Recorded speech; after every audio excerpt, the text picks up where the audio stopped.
नमस्कार, मैं हूं अजय सिंह और आप देख रहे हैं एमपी लाइव न्यूज। और आज सेहत दिल से के इस खास एपिसोड में हमसे जुड़ रहे हैं doctor Sumit Rawat. Doctor Rawat government medical college में एसोसिएट प्रोफेसर है, एम्स के साथ रिसर्च कर रहे हैं खास तौर पर हेपेटाइटिस पर। डॉक्टर साहब, आपका एमपी लाइव न्यूज पर बहुत बहुत स्वागत है।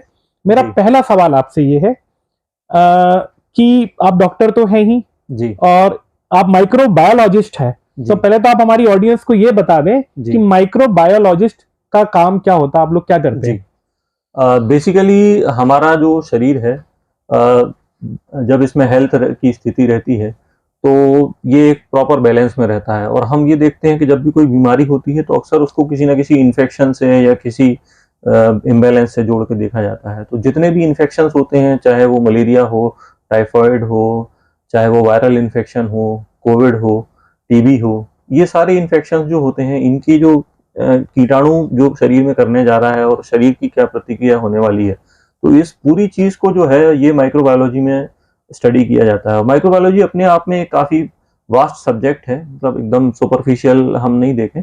इसमें क्या होता है कि हमको पैरासाइट्स भी देखने होते हैं, हमको बैक्टीरिया है, वायरस है, फंगस की बीमारियां, जैसे ब्लैक फंगस भी बीच में बहुत बड़ी बीमारी के तौर पे आया था। जी जी जी। हाँ, तो इस तरह ये तमाम बीमारियां प्लस जो इम्यून सिस्टम इसके प्रति जो प्रतिक्रिया देता है, वो भी इसमें शामिल होता है। जैसे कि वायरोलॉजी को अगर आप आगे बढ़ाएंगे, माइक्रोबायोलॉजी को आगे बढ़ाएंगे, तो वैक्सीन का प्रिपरेशन, तो जितनी भी वैक्सीन हमको आज तक प्राप्त हुई हैं, तो ये भी जो बचाव हो सके हैं, ये माइक्रोबायोलॉजी की बदौलत ही हो सके हैं। जी, तो आज जो भी वैक्सीन आप देखते हैं उसमें माइक्रोबायोलॉजी की बहुत महत्वपूर्ण भूमिका है।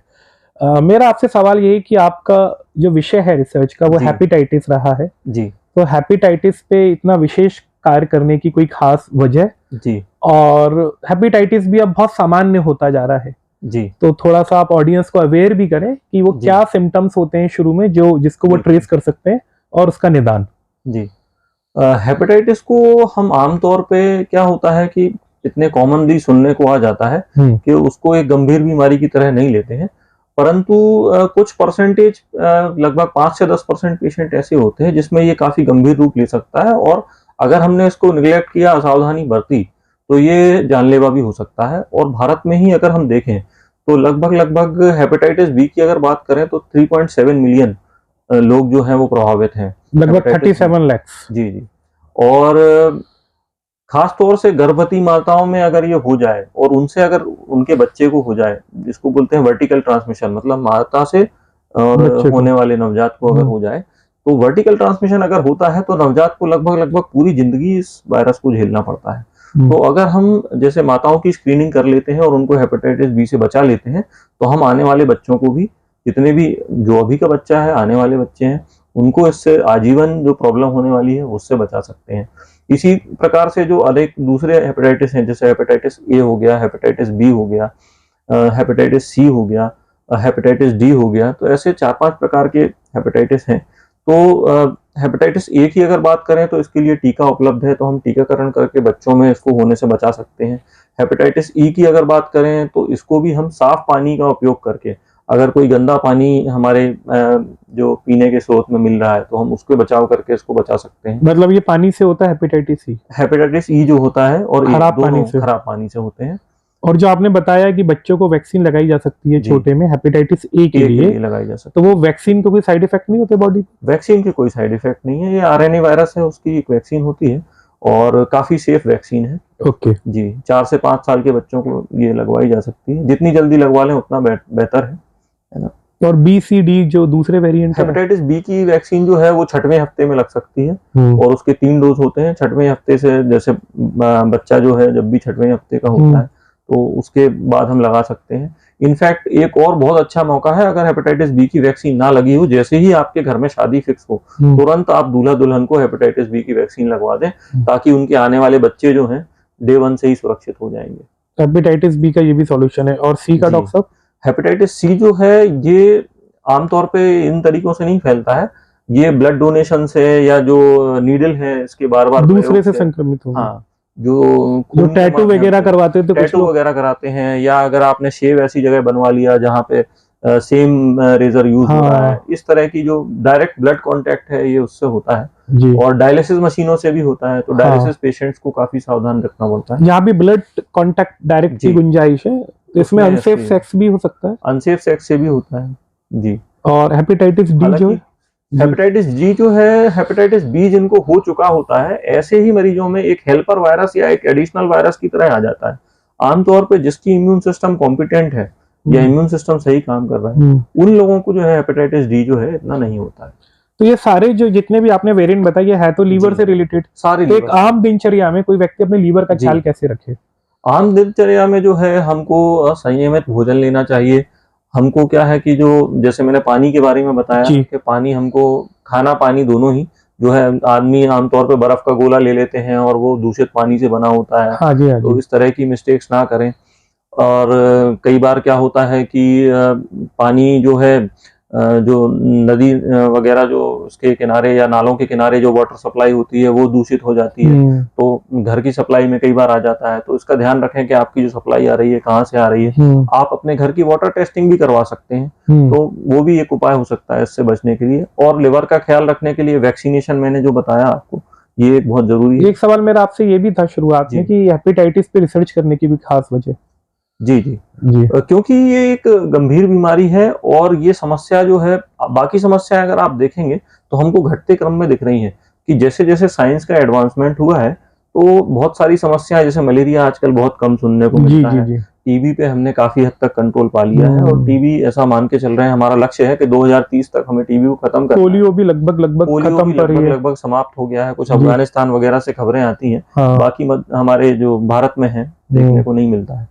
परंतु हेपेटाइटिस एक ऐसी चीज है जिससे ना सिर्फ भारत बल्कि चीन है, जापान है, अमेरिका है, यूरोप है, ये भी परेशान है। और हेपेटाइटिस जो है, जैसे जैसे हमारी दिनचर्या और जैसे जैसे हमारी लाइफस्टाइल चेंज हो रही है, तो हेपेटाइटिस हमारा एक प्रकार से शिफ्ट होकर दूसरे प्रकार पे शिफ्ट हो रहा है। और हेपेटाइटिस के केस जो हैं, इन पे कोई कंट्रोल लगता हुआ अभी बहुत तेजी से कंट्रोल लगता हुआ नहीं दिख रहा। ये आज की समय में भी एक जटिल समस्या है। तो हेपेटाइटिस एक जटिल समस्या है। डॉक्टर साहब आपने इसके अलावा डायबिटीज पे भी काम किया है, जी तो उसके बारे में भी बताएं कि जी ये दोनों क्या इंटर रिलेटेड हैं, हेपेटाइटिस और जी। डायबिटीज?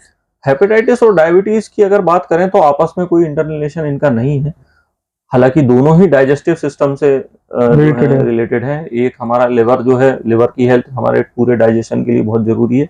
लंबे समय तक एक चीज बताना चाहूंगा कि अगर लिवर में हेपेटाइटिस लंबे समय तक रहता है तो ये हेपेटोसेलुलर कार्सिनोमा, मतलब कैंसर में कन्वर्ट हो सकता है। अब मैं आता हूँ डायबिटीज पे। तो डायबिटीज जो है, ये भी हमारी जो दूसरी ग्रंथि है पैनक्रियास, जिसके बीटा सेल्स के फंक्शन में अगर गड़बड़ आ जाए तो उसके वजह से होता है। और अगर इसकी माइक्रोबायोलॉजी से रिलेशन देखा जाए तो पहली चीज तो ये है कि बीटा सेल का जो डिस्ट्रक्शन होता है टाइप 1 डायबिटीज में, जो कि बच्चों को हो जाती है, तो ये बहुत सारे इन्फेक्शन अगर बच्चों को बचपन में होते हैं, जैसे कि मम्प्स वायरस एक ऐसा इन्फेक्शन है जिसमें कई बार ये ग्लैंड भी फूल जाते हैं, तो ये मम्प्स वायरस और इसकी तरह के दूसरे जो वायरसेस होते हैं, रेस्पिरेटरी वायरस, आरएसवी वगैरह, रेस्पिरेटरी सिंचिशियल वायरस, ऐसा देखा गया है कि जिन बच्चों को इन वायरसेस का सीवियर इन्फेक्शन होता है, थोड़े दिन बाद चल के इनमें डायबिटीज टाइप 1 के चांसेस बढ़ जाते हैं। दूसरी टाइप की डायबिटीज होती है टाइप 2 डायबिटीज। तो टाइप 2 डायबिटीज जो होती है, ये जनरली बड़े लोगों को होती है और लाइफस्टाइल से रिलेटेड होती है। तो इन लोगों में भी क्या होता है कि ऐसा देखा गया है कि जो हमको हेल्दी रखने वाले बैक्टीरिया है, ये मैं आपको लेटेस्ट कंसेप्ट बता रहा हूँ, जी जी जी पे आया है। मतलब अभी आप कॉमनली इंटरनेट पे सर्च करेंगे तो आपको ये कंसेप्ट इतनी आसानी से नहीं मिलेगा। और WHO ने भी अब इन कंसेप्ट को एक्नॉलेज किया है इसी साल से, मतलब 2021-22 से ही शुरुआत हुई है इन चीजों की। तो हमारा जो माइक्रोबायोम होता है, जो हमारे अंदर के कोशिका है, इनके अलावा जो हमको हेल्दी रखने वाले बैक्टीरिया है जो हमारे पेट में होते हैं, और बहुत सारे हमारे एंजाइम्स बनाते हैं, बहुत सारे मेटाबोलाइट ऐसे बनाते हैं जो हमको हेल्दी रखते हैं। तो वो वाले मेटाबोलाइट जब कम होने लगते हैं तो हमारे पैनक्रियास पे कुछ एक्स्ट्रा लोड पड़ने लगता है। स्पेशली जैसे कि हम जब रिफाइंड डाइट लेते हैं, हम हाई कार्बोहाइड्रेट डाइट लेते हैं, जैसे कि ब्रेड में होती है, जैसे कि बहुत ज्यादा अगर हम चावल का कंजम्पशन करते हैं, हम बहुत ज्यादा अगर मीठा का कंजम्पशन करते हैं, हम बहुत ज्यादा कोल्ड ड्रिंक पीते हैं, क्योंकि एक कोल्ड ड्रिंक में लगभग लगभग आप मान के चलें कि 500 ml में 30 ग्राम के आसपास शुगर हो सकती है। और हम इस तरह की जैसे प्रिजर्व्ड जो ये सब पेय हमको मिल जाते हैं बाजार में, फूड और पैक्ड फूड मिल जाते हैं, हमको एनर्जी ड्रिंक मिल जाते हैं, तो इनमें बहुत हाई शुगर कंसंट्रेशन होता है।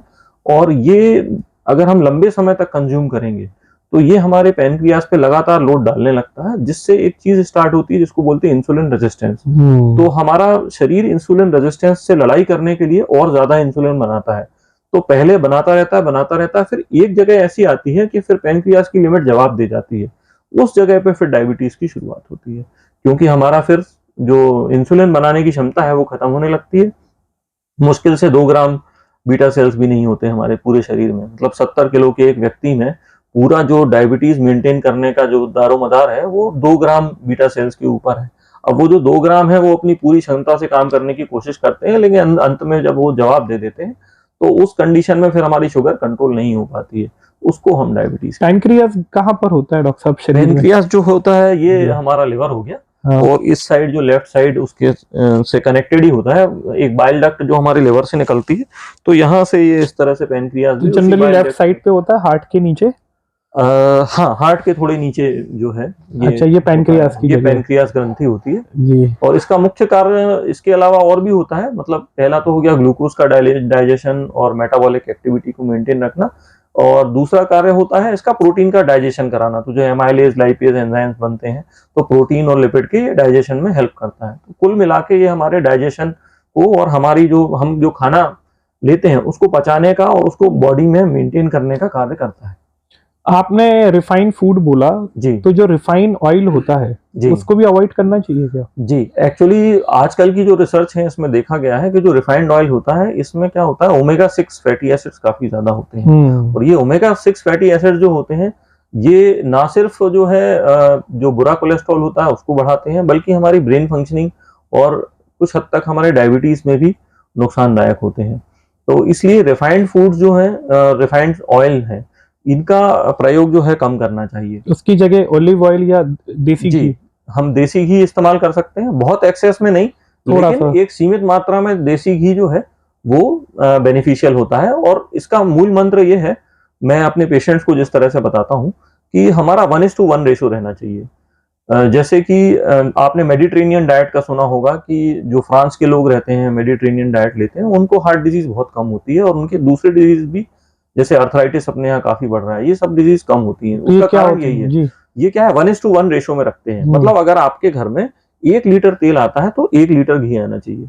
अच्छा। पूरे परिवार के लिए, एक व्यक्ति की बात नहीं कर रहा हूँ। 1 लीटर तेल, 1 लीटर घी। लेकिन होता क्या है, आमतौर पे 6-7 लीटर तेल और मुश्किल से 1 लीटर या आधा लीटर। करेक्ट, यही होता है। कई लोग तो घी खाना बंद ही कर देते हैं। उस स्थिति में विटामिन डी की डेफिशिएंसी भी हो जाती है, क्योंकि वो एक फैट सॉल्युबल विटामिन है। तो ये सब चीजें जो है इन पे ध्यान देना जरूरी है। तो देसी घी थोड़ा बहुत ले सकते हैं ऑडियंस। अभी हम सबके दिमाग में ये एक मिथ बन गया है कि देसी घी खाएंगे तो कोलेस्ट्रॉल बढ़ेगा, नुकसान होगा। सीमित मात्रा में लें, लेकिन जरूर लें।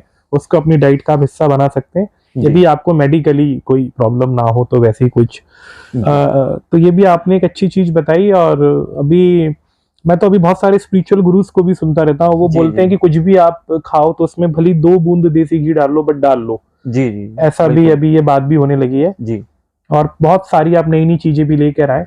अब एक डॉक्टर साहब, एक बहुत ही सामान्य समस्या है आजकल एसिडिटी, जी, गैस्ट्रिक। और सामान्यता में देखता हूँ आज की लाइफ स्टाइल में, चूंकि लोग बाहर का खाना भी बहुत खा रहे हैं, होम डिलीवरी का सिस्टम हो गया, बच्चे तो बहुत छोटे से ही बाहर का खाने लगते हैं, तो तकरीबन हर दूसरा तीसरा व्यक्ति इससे परेशान दिखता है। जी। तो इसको आप कैसे कंट्रोल कर सकते हैं? जी, एसिडिटी की समस्या जो है ये भी काफी हद तक एक्चुअली डाइजेस्टिव सिस्टम ही है, तो लिवर से ही रिलेटेड है।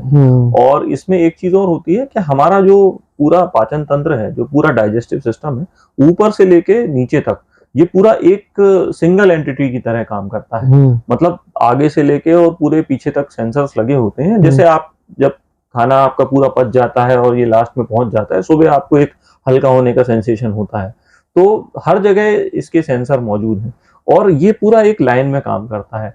तो जैसे हम खाना जब खाते हैं तो भगवान ने या ईश्वर ने या एवोल्यूशन के दौरान हमको दांत दिए हुए हैं चबाने के लिए, और जब जैसे ही हम चबाना शुरू करते हैं या हम कोई अच्छा खाना खाते हैं, हमारे मुंह में पानी आता है, सलाइवा सेक्रेशन होता है। हम इसको जब अच्छे से चबाते हैं तो इसमें कुछ एंजाइम मिलने शुरू हो जाते हैं, और ये एंजाइम जनरली जो होते हैं सलाइवरी एमाइलेज करके इनको नाम दिया गया है।